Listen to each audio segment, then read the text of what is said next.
Guys আজকে কাঁঠাল কিনবার আইছে এই যে আমি আর মামুন ভাই।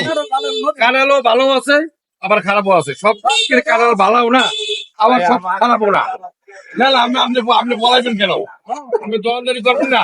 পলাইছে ঠিক আছে, আপনি দিয়ে এ ভাই আপনি পলাইলেন কে? সমস্যা নাই গাইস দেয় না কাঁঠাল দুইয়া পলাইছে, জব্বর আশা করছে এ লোক তো কাঁঠাল রাইকে পলাইছে মানে উপায়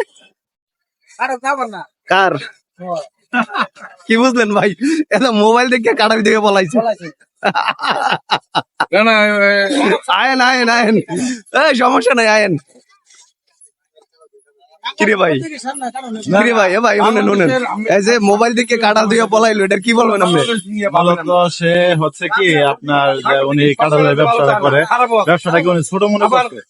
এই কারণে যাতে মানুষ মনে করে যে ছোট ব্যবসা করে, সে এটা থেকে আর কি বিরত খালি এক থাকতে। জায়গায় খারাপ ভালো করে বইতে লইব,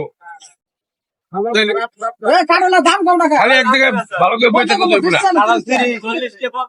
ওই মামুন ভাই ঘটনা কি কি হলো? দাম চাইবো, নিত না তো এরা কাঁঠাল। খালি কাঁঠাল এই পাইটা কত? কত ভাই কাঁঠাল কত? না এই যে 20 টা এই যে অর্থ তো খাওয়া। আরে না রে ভাই, পুরানা খাওয়া আপনি ভাঙেন, আপনি ভাঙেন পুরো অর্ধেক খাওয়া, পুরো অর্ধেক খাওয়া ভাই। কাঁঠাল এটা ভালোই, এটা ভালোই।